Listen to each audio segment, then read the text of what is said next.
আজকে দেখেন দেশের অবস্থা নিয়ে কিন্তু কেউই সুখী না, কেউ তৃপ্ত না, না রাজনৈতিক দলগুলো, না টকশো মারানিরা, না এমনকি সরকার, না জনগণ, না মিডিয়া। আপনারা প্রথম থেকে শুনে আসতেছেন বিপ্লবের শক্তিগুলো বিভাজিত, তাই না? নিউজ হয়েছে দেশে শুরু হয়েছে বিভাজন। বিভাজন নিয়ে আমি একটা এপিসোড করছি যে বিভাজনের জন্য কে মূলত দায়ী। তারপরেও আরও কিছু আলাপ আছে, প্রাসঙ্গিক আলাপ, সে আলাপগুলো আজকে করব আর কি। নেত্র নিউজ দেখেন এমন একটা ভয়ঙ্কর স্টোরি করেছে যে এমনকি ইন্ডিয়ান বিজেপি করে নাই, সেটা করছে নেত্র নিউজ।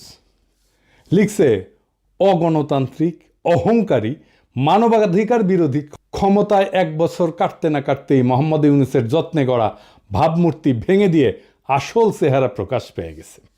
সে বলতেছে ইউনূস কোনোদিনই বাংলাদেশের মানুষের মধ্যে অতটা জনপ্রিয় ছিলেন না যতটা তার তোষামতকারীরা বিশ্বকে দেখাইতে এবং চাপিয়ে দিতে চাইছে।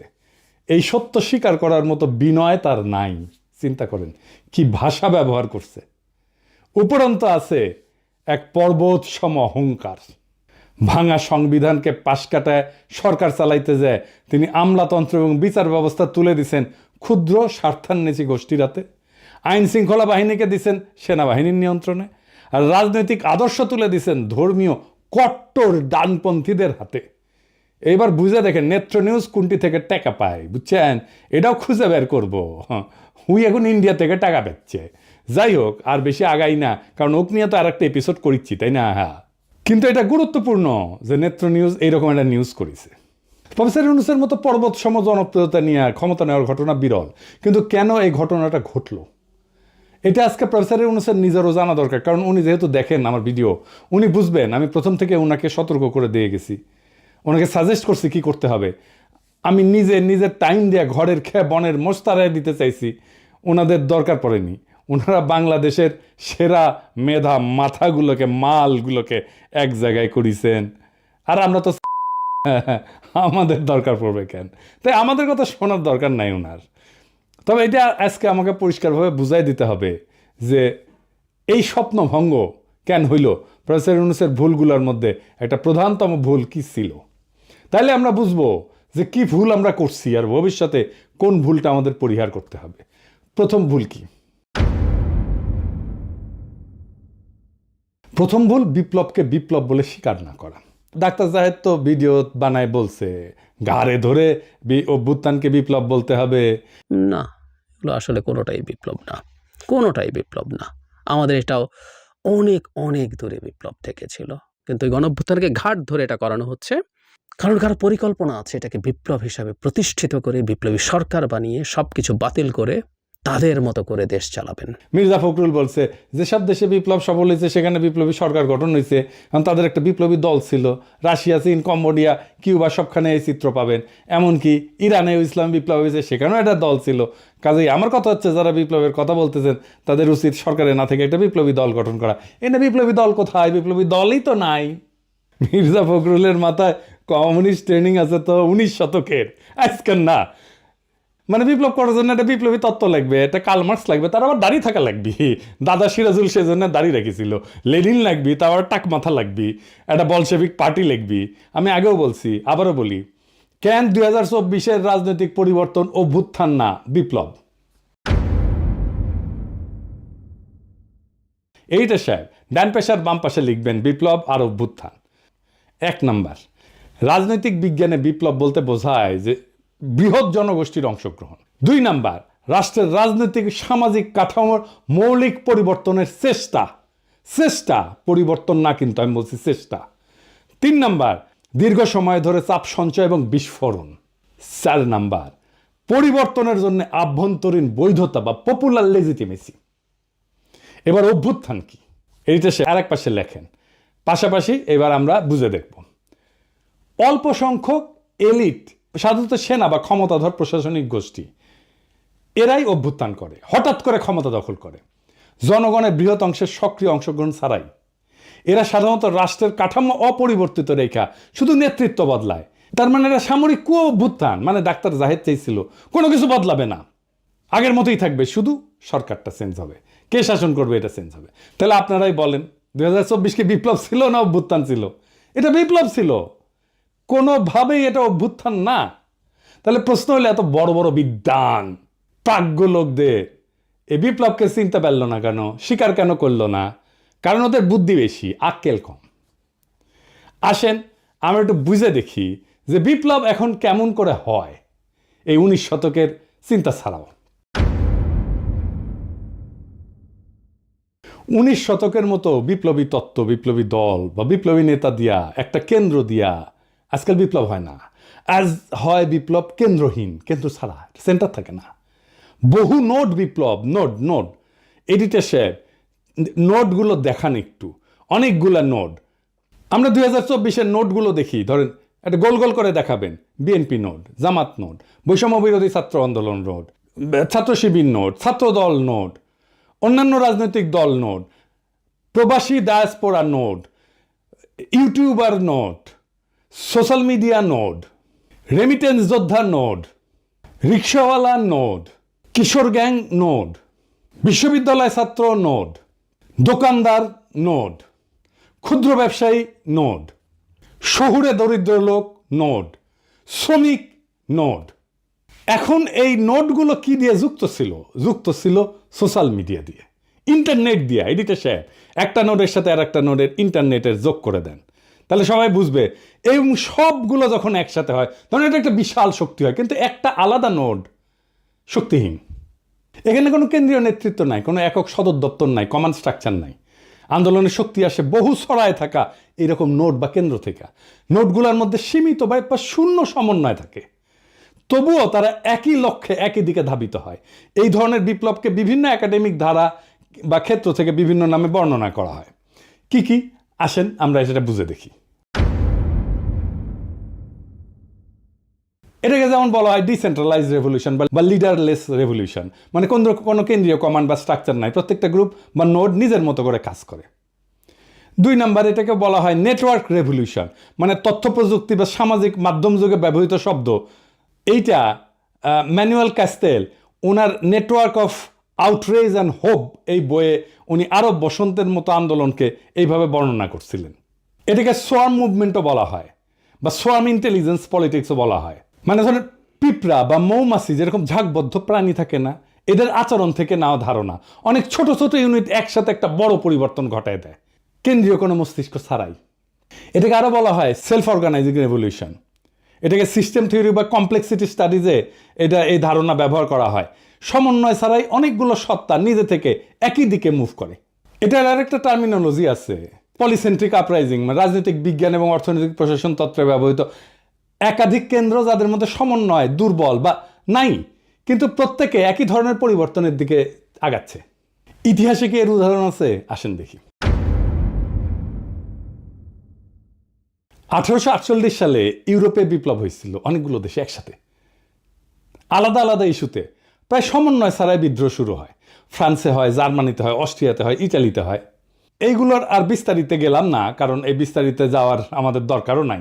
কিন্তু এইরকম বিপ্লব হয়েছিল আর কি, সেটা জানা থাকা ভালো। আরব বসন্ত এরকম একটা মুভমেন্ট ছিল। তিউনিসিয়া থেকে শুরু হইয়া মিশর, ইয়ামেন, লিবিয়া, সিরিয়া প্রত্যেকটা দেশে স্বতন্ত্রভাবে আন্দোলন ছড়াই গেছে। পোল্যান্ডের সলিডারিটি মুভমেন্টের প্রথম ধাপ, যেটা 1980 সালে হয়েছিল, যে গদালফ শিপইয়ার্ডের ধর্মঘট হয়েছিল না, ওইখান থেকে শুরু হইয়া দেশের বিভিন্ন শহরে স্বাধীনভাবে ছড়াই পড়ছিল। ইরানে একটা কনস্টিটিউশনাল রেভলিউশন হয়েছিল 1905 সালে। 1905 থেকে 11 সাল পর্যন্ত 6 বছর ব্যাপী। ভৌগোলিকভাবে বিচ্ছিন্ন শহরগুলোতে বিদ্রোহ হয়েছিল, কিন্তু কেন্দ্রীয় নেতৃত্ব ছিল না। এই ফর্মের, এই যেটা বললাম, এই ফর্মের পজিটিভ দিক কি? এটা কিন্তু পজিটিভ দিক আছে। কি কি? 1 নম্বরে এটা দমন করা যায় না। এক জায়গায় দমন করলে অন্য জায়গায় আন্দোলন চলতে থাকে। 24-এ তাই হয়েছে আমাদের বাংলাদেশে। ঢাকা বিশ্ববিদ্যালয় দমন করছে, প্রাইভেট বিশ্ববিদ্যালয়ে আন্দোলন শুরু হয়েছে। 2 নম্বর, এটা বৃহৎ অংশগ্রহণ হয়। বিভিন্ন গোষ্ঠী তাদের নিজস্ব কারণে জড়ায়, ফলে ভিন্ন মত থাকলেও সম্মিলিত চাপ তৈরি হয়। 3 নম্বর, কেন্দ্রীয় নেতৃত্বকে কিনে ফেলা যায়। আমরা দেখতেছি না, এটা কিনে ফেলা যায়। টাকার কাছে বিক্রি হয়ে যায়, ভয়ের কাছে নত হয়। কোনো একক নেতা নাই যে শত্রুর কাছে আত্মসমর্পণ করবে, সেই জন্য এখানে আত্মসমর্পণ করে না। নাহিদেরা তো ডিবি অফিসে হারুনের ওইখানে গিয়ে চাপে পড়ে আন্দোলন প্রত্যাহার করছিল, তাই না? আন্দোলন থামে নাই। এবং এইটা কি, এটা সৃজনশীল হয় এবং এটার অভিযোজন ক্ষমতা থাকে। বিভিন্ন নোট বিভিন্ন কৌশল ব্যবহার করে। মানে আমরা অনলাইনে ইউটিউবে একরকম কৌশল ব্যবহার করছি, বিদেশে একরকম কৌশল ব্যবহার করছি, আমরা আমরা রেমিটেন্স যোদ্ধারা তাদের রেমিটেন্স শাটডাউন করে দিছে, দেশে যারা কাজ করছে তারা আরেক রকমভাবে কাজ করছে। এটার কিছু নেগেটিভ দিক আছে আবার। কি কি? দীর্ঘমেয়াদে ক্ষমতা দখল এবং রূপান্তরের সমস্যা। বিপ্লবের পরে কে নেতৃত্ব দেবে, কিভাবে রাষ্ট্র পরিচালিত হবে, এতে বিভ্রান্তি এবং ক্ষমতার লড়াই শুরু হয়, তাই হয়েছে না? হ্যাঁ, মানে এটা নিয়ে ধরেন এই সরকার কেন ভুল করতেছে এটা বলতে নিয়ে প্রথম দিকে বলতাম, হ্যাঁ, তো তখন আইসা বলতো যে আপনি উপদেষ্টা হইতে পারেন নাই সেই জন্য এটা বলতেছেন, বলাই বন্ধ করে দিছিলাম সেই জন্যে। তো যাই হোক, এখন তো আর ওই চান্স নাই, এখন আর বলা শুরু করি আবার যে ভুলগুলো কি কি ছিল। এখন বলতে পারেন যে এখন বলতেছেন, তখন বলেন না কেন, এখন বলতেছেন, এখন বলে লাভ কি, তখন বললে তো কিছু উপকার করে। শোনেন ভাই, কিছু লোক আছে যারা এসে বারবার করে এই কথাটা বলতো যে আপনি উপদেষ্টা হইতে পারেননি সেজন্য এটা বলিচ্ছেন, বলতো না? আপনারা নিজেরাই বলেন। তো তার চেয়ে কি দরকার, এই গ্যাঞ্জামের মধ্যে ঢুকে লাভ আছে? আচ্ছা, আর কি? সহজে এটা বিভক্ত হয়ে যায়, সমন্বয় না থাকলে আদর্শিক সংঘাত হয় এবং প্রতিযোগিতা বাড়ে। দেখতেছেন না, বিএনপি শিবির, ছাত্রদল ছাত্র শিবিরের আদর্শিক সংঘাত হচ্ছে না? 3 নাম্বার, বাইরের শক্তির ম্যানিপুলেশন সহজে, তারা খুব সহজেই এটাকে ম্যানিপুলেট করতে পারে। সমন্বয়হীন গ্রুপগুলো আলাদা আলাদা চুক্তিতে বিক্রি হয়ে যাইতে পারে বিদেশি শক্তির কাছে। ইন্ডিয়া নানা অ্যাঙ্গেল থেকে আমাদের মধ্যে ঢুকে যাচ্ছে না, একবার ওয়াকার, একবার বিএনপি, একবার বাম, একবার পন্দের আলো, একবার দিল্লি স্টার, একবার দেবপ্রিয়, একবার ইসকন মিলে এবার। হ্যাঁ। 4 নাম্বার, ন্যারেটিভ গঠনের দুর্বলতা। কেন্দ্রীয় বয়ান বা একক বার্তা না থাকায় আন্তর্জাতিক এবং আভ্যন্তরীণ সমর্থন এটা অগোছালো হয়ে যায়। তাই হয়েছে, আমরা চেষ্টা করছি ন্যারেটিভ তৈরিতে, কিন্তু আমরা তো সরকার না, আমরা তো সরকারের বাইরের শক্তি। এই 2024-এর বাংলাদেশের বর্ষা বিপ্লব এই আন্দোলনের প্রক্রিয়া, বৈশিষ্ট্য এবং মডেলের সাথে একেবারে খাপে খাপ মমতাজের বাপের মতো মিলে যায়, তাই না? কেন্দ্রীয় নেতৃত্বের অনুপস্থিতি। এই আন্দোলন কোনো এক নেতা বা কোনো দলের হাতে ছিল না, সবাই নিজের মতো করে যাচ্ছে। বহু নোটের সক্রিয়তায় আন্দোলনের শক্তি আসছে শহর, গ্রাম, শ্রমিক, ছাত্র, প্রবাসী সমর্থন, সোশ্যাল মিডিয়া, সব জায়গা থেকে। কিছু যোগাযোগ কারো কারোর মধ্যে ছিল, কিন্তু পুরোপুরি কমান্ড সেন্স ছিল না। আমাদের একমাত্র যোগাযোগ ছিল সোশ্যাল মিডিয়া। এই জন্যই পলক ইন্টারনেট বন্ধ করে দেয়, আমাদের নোটগুলার ইন্টার কানেকশন বন্ধ হয়ে যায় এবং আন্দোলনও কিন্তু বন্ধ হয়ে গেছিল। এই বিপ্লবের প্রতিরোধ ক্ষমতা ছিল অসাধারণ। সরকার এক জায়গায় দমন করলে অন্য জায়গায় আন্দোলন জ্বলে উঠছে। ঢাকা বিশ্ববিদ্যালয়কে দমন করছে, প্রাইভেট বিশ্ববিদ্যালয়ে ফুসে উঠেছে। নোডাল আন্দোলনের এটাই চরিত্র, কেন্দ্র ছাড়া আন্দোলনের এটাই চরিত্র। তবে ফলাফলের সীমাবদ্ধতা স্পষ্ট আমাদের, তাই না? ক্ষমতা দখলের পরে পরবর্তী রূপকল্প নির্ধারণে অস্পষ্টতা ছিল, ফলে পুরানো রাজনৈতিক শক্তি এবং বাইরের কূটনৈতিক প্রভাব দ্রুত জায়গা দখল করে ফেলছে। ঐক্যবদ্ধ বয়ান তৈরি না হয়, আন্তর্জাতিক সমর্থন এটা কমে গেছে। একাডেমিকভাবে 2024 সালের বাংলাদেশের বিপ্লবকে যদি বলতে হয়, এটা পলিসেন্ট্রিক, লিডারলেস, নেটওয়ার্ক আপরাইজিং বলা যায়। মানে বহুকেন্দ্রিক, নেতাবিহীন, সংযুক্ত একটা বিপ্লব বলা যায়, যেখানে বহু নোট সমন্বয়হীনভাবে একই লক্ষ্য অর্জনে কাজ করছে। তো এখন এই শফিকের মনে হয়েছে এই লড়াইয়ের একজন মাস্টার মাইন্ড তো লাগবেই, কারণ বিপ্লবের তো একটা নেতা লাগে, একজন কার্ল মার্কস লাগে যার দাড়ি থাকে। হ্যাঁ, মাহফুজেরও দাড়ি আছে একটু, তখন ছিল, তো বানিয়ে দিছে মাস্টার মাইন্ড। প্রফেসর ইউনূস মনে করেছেন এটা ছাত্ররা করেছে, সবাই অন্ধের হাতি দেখছে, সমস্ত নোট কেউ দেখে নাই। সেই কারণেই এইটা হাসিনার দমন প্রতিরোধে অসাধারণ সাফল্য দেখালো, বিপ্লবের পরে রাজনৈতিক ক্রিস্টালাইজেশন এইটা গঠন আর করতে পারে নাই, অসম্ভব দুর্বল হয়ে পড়ছে। এখন প্রশ্ন হচ্ছে এই দুর্বলতা কিভাবে কাটানো যেত? জি না, আমি বিপ্লবী সরকারের কথা বলবো না, এটা বলাটা এখন টাইম নষ্ট। এই লড়াইয়ের যে নোটগুলো ছিল, সেই নোটগুলোর মধ্যে আবার সংযোগ তৈরি করতে হতো, তাহলেই এটা একটা নিউরাল নেটওয়ার্কের মতো কাজ করতো। আপনারা জানেন তো যে আমাদের মাথার মধ্যে বিভিন্ন ব্রেনের সেল আছে এবং এই সেলগুলো একটার সাথে একটা কানেক্ট করতে পারে, এবং সেই কারণে আমার মস্তিষ্কে প্রত্যেকটা সেল স্বয়ংসম্পূর্ণ, কিন্তু একজন একজনের সাথে কানেক্ট করে, কথা বলে। সেজন্যই আমরা আমাদের এই বুদ্ধিমত্তা দাঁড়ায়।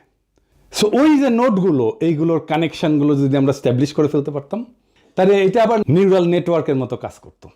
তাহলে বুঝছেন তো, এই নোটগুলো আইডেন্টিফাই করছে প্রফেসর ইউনূস, করেন নাই। উনি জানেনই না কতগুলো নোট কাজ করছিল, কিভাবে করছিল। এই নোটগুলোকে নিয়ে একটা কনফারেন্স করা যেত না? ইন্টারন্যাশনাল কনফারেন্স করা যেত না? ভার্চুয়ালি সবাই যুক্ত হইতো, এমন না সবাইকে ডেকে নিয়ে যেতে হবে, তাই না? ভার্চুয়ালি সবাই যুক্ত হইতো। বিপ্লব বিজয়ের পরে অন্তর্বর্তীকালীন সরকারের কাঠামো রূপরেখা তৈরি করতে মন্ত্রিসভা, আইন প্রণয়ন, বিচার, নিরাপত্তা, সব সেক্টরের দায়িত্ব কার কাছে যাবে, এটা করার জন্য আমরা 3 দিন তো টাইম পেয়েছি, করতে পারছি ঠিক মতো পারি নাই। কেন পারি নাই, কার জন্য পারি নাই, সেটা আর কইলাম না, সবাই উপদেষ্টা হইতে গেছে। এবং আমাদের একটা ট্রানজিশনাল চার্টার করতে হইতো, বিপ্লবের মধ্যেই সব নোডের প্রতিনিধিদের নিয়ে একটা সংক্ষিপ্ত ঘোষণাপত্র তৈরি করতে হতো, যেখানে সময়সীমা, নির্বাচন আয়োজন, আইনি নীতির স্পষ্টতা থাকবে, যেটা হইল 1 বছর পরে। গন্ডারের চামড়াও এত মোটা না, কিন্তু এটা করলো কে? রাজনৈতিক দলগুলো। নোটগুলো নাই কিন্তু। দেখছেন, এটা দুর্বলতাটা দেখেন। মানে রাজনৈতিক দলগুলো মনে করতেছে, প্রফেসর ইউনূস মনে করতেছে ওরাই দেশের মালিক, ওরা যা করবে তাই। বিপ্লব ওরা একাই করেছে, ওদের এতই হেডম। আমরা কেউ না, আমরা সব জুলাই ঘোষণাপত্র হইল, আপনার আমার কোনো পার্টিসিপেশন আছে? নাই। কি আশ্চর্য কথা। আর কি করা যাইতে পারত? জয়েন্ট কাউন্সিল অফ নোডস, প্রত্যেকটা প্রধান নোডের প্রতিনিধিদের নিয়ে একটা অন্তর্বর্তী সমন্বয় পরিষদ, যা ক্ষমতা গ্রহণের সাথে সাথে কাজ শুরু করতে পারত। ভার্চুয়ালিও করা যেত, তাদেরকে উপদেষ্টা বানাইতে হইতো না, পয়সাও দিতে হইতো না। প্রফেসর ইউনূস জানেই না কতগুলো নোট কাজ করছে। উনি হয়েছেন 1972-এর মুজিব।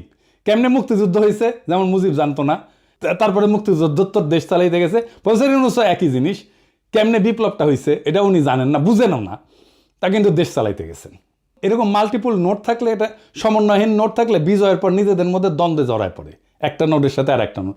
সেটা হয়েছে তো। এবং এটার জন্য একটা কনফ্লিক্ট ম্যানেজমেন্ট, একটা ফ্রেমওয়ার্ক লাগে। এই নোটগুলো কিভাবে কনফ্লিক্ট ম্যানেজমেন্ট করতে হবে, সরকারের তরফ থেকে এটা বিরোধ মেটানোর জন্য পদ্ধতি ঠিক করা, মধ্যস্থতাকারী ঠিক করা, নেগোসিয়েটর ঠিক করা, কিভাবে সমাধানটা হবে সেটা ঠিক করা। আর কি, একটা কমন মিনিমাম প্রোগ্রামের ভিত্তিতে নোটগুলোর ঐক্য। সব নোট যে লক্ষ্যগুলোতে একমত, যেমন ফ্যাসিস্ট সরকারের পতন, মুক্ত নির্বাচন, মানবাধিকার পুনঃপ্রতিষ্ঠা, আওয়ামী লীগের বিচার, সকল দুর্নীতির বিচার, এইগুলা ন্যূনতম অভিন্ন এজেন্ডা হিসেবে ধরে রাখা। প্রফেসর ইউনূসের সরকার কিছু করছে? এগুলো করে নাই। উপদেষ্টাদের নামে দুর্নীতির অভিযোগ উঠতেছে। প্রফেসর ইউনূসের নামে নেতৃত্ব যেমন স্টোরি ছাপে, এটার দায় প্রফেসর ইউনূসের নিজের। ওনার 1 বছরের মধ্যে টাইম হইল না এই নোটগুলোকে আইডেন্টিফাই করে আবার কানেক্ট করার। আর রাজনৈতিক দলগুলো চলে গেল পিকনিক মুডে। উনি রাজনীতির লোক না, আমি মানলাম। যারা রাজনীতির লোক তাদের সাথে তো কথা বলবেন, উনি বোঝার চেষ্টা করবেন। উনি আশায় আছেন একটা ভালো নির্বাচন দিতে পারবেন, দিতে পারলে ভালো। তবে আমি খুব ভরসা পাইতেছি না। তবে এই নির্বাচনে খেলা হবে, অপ্রত্যাশিত ফলাফল হবে, আমি আগেই বলে রাখতেছি। তাই আমি চাই ফেব্রুয়ারিতে ইলেকশনটা হোক। 2024-এর এই বর্ষা বিপ্লব আমাদের শেখায়, এদেশের জনগণ যখন জেগে ওঠে তখন ট্যাঙ্ক, গুলি, গুম কিছুই তাকে থামাইতে পারে না।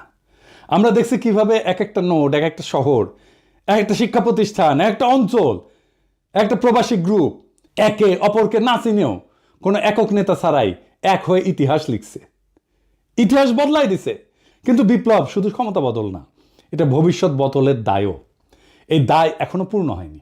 যারা ক্ষমতায়, তারা যদি এই নোটগুলোকে পুনরায় সংযুক্ত না করে সাধারণ মানুষের বিশ্বাস ফিরায় না আনে, তবে এই বিপ্লবের শক্তি আবারও তাদের বিরুদ্ধে জেগে উঠবে, আরো ভয়ঙ্করভাবে, আরো সংগঠিতভাবে। আমরা ভুলে যাব না, বিপ্লবের আসল মালিক জনগণ, কোনো মাস্টার মাইন্ড না, কোনো ব্যক্তি না, কোনো দল না। আমরা হার মানব না, কারণ আমাদের হাতে এখনো আছে সেই ঐক্যের চাবি, যা একবার এই দেশকে ফ্যাসিবাদ থেকে মুক্ত করছে। ফেব্রুয়ারির নির্বাচন হোক আমাদের দ্বিতীয় ধাপ, যেখানে ভোট হবে শুধু ভোট না, হবে বিপ্লবের ধারাবাহিকতা, যেখানে ব্যালট বাক্স হবে জনগণের নতুন অস্ত্র, যেখানে জয় হবে শুধু এক দলের নয়, বাংলাদেশের। ইতিহাসের গতি থামানো যায় না। যারা থামাতে চাইছে তারা হারায় গেছে, আর যারা শিখছে তারা সংগঠিত হয়েছে, তাদের হাতেই থাকে বিজয়। বিপ্লব চলমান, এই বার্তা জানুক শত্রু, এই বার্তা জানুক মিত্র। ইনকিলাব জিন্দাবাদ।